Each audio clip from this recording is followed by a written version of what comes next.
একটা সময় হকিতে আধিপত্য ছিল পুরান ঢাকার ক্লাব ও খেলোয়াড়দের, তবে এখন সেই জায়গাটা দখলে নিয়েছে বাংলাদেশ ক্রীড়া শিক্ষা প্রতিষ্ঠান। হকির যুব বিশ্বকাপের জন্য ডাক পাওয়া ৪৫ খেলোয়াড়ের মধ্যে ৪৪ জনই বিকেএসপির সাবেক ও বর্তমান শিক্ষার্থী। তবে সেখানেই ব্যতিক্রম নাজমুস সাবিত, পুরান ঢাকার একমাত্র প্রতিনিধি হিসেবে যুব বিশ্বকাপের ক্যাম্পে এই হকি খেলোয়াড়। জুনে শুরু হওয়ার কথা থাকলেও জুলাইয়ের শেষে এসে ক্যাম্প শুরু করেছে ফেডারেশন। প্রথমবারের মতো যুব বিশ্বকাপ খেলতে যাওয়া আমিরুল রকিদের প্রস্তুতির জন্য ৪ মাসের ক্যাম্প কি যথেষ্ট? প্রশ্ন থেকেই যায়। তবে দেরিতে ক্যাম্প শুরু করলেও ইউরোপ ও এশিয়ার দেশের সঙ্গে প্রস্তুতি ম্যাচ খেলেই বিশ্বকাপের মঞ্চে যেতে চায় বাংলাদেশ। টিমটা বাইরে গিয়ে কোথাও প্র্যাকটিস ম্যাচ যেন খেলতে পারে। আমরা দুইটা জায়গায় চেষ্টা করতেছি, একটা হলো এশিয়ার মধ্যে, একটা প্রথম প্র্যাকটিস ম্যাচ, একটা ইউরোপে।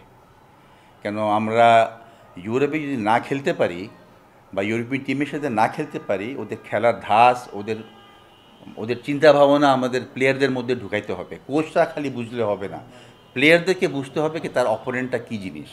বিশ্বকাপ ক্যাম্পের জন্য ৪ থেকে ৫ কোটি টাকা প্রয়োজন ফেডারেশনের, যার জন্য ক্রীড়া মন্ত্রণালয়ের সাহায্য চেয়েছে তারা। এছাড়া যুব বিশ্বকাপের জন্য নিয়োগ দেওয়া হয়েছে ডাচ কোচ সিগফ্রাইড আকম্যানকে। আগস্টে ফেডারেশনের সঙ্গে চুক্তি করবেন তিনি, সেপ্টেম্বরে ধরবেন দলের হাল। তার আগে ক্যাম্প চালাবেন সহকারী কোচরা। আমাদের ৩ জন একটা কোচিং স্টাফ, একজন হলেন বিদেশি কোচ, আপনারা অনেকে ওনার নাম হয়তো আগে শুনছেন। ওনার নাম হলো আইকম্যান, সেগফ্রিড আইকম্যান।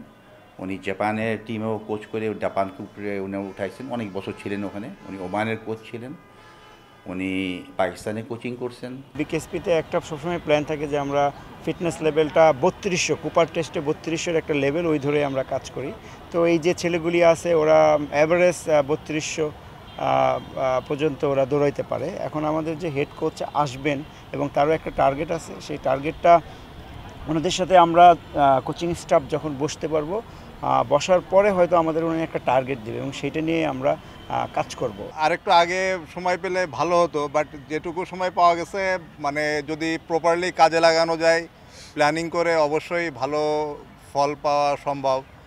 সেই ক্ষেত্রে মানে প্র্যাকটিস ম্যাচ খেলার বিকল্প নাই। ২৮ নভেম্বর থেকে ১০ ডিসেম্বর ভারতে বসবে যুব বিশ্বকাপের আসর। সেখানে বাংলাদেশের প্রতিপক্ষ ফ্রান্স, অস্ট্রেলিয়া ও দক্ষিণ কোরিয়ার মতো শক্তিশালী দল।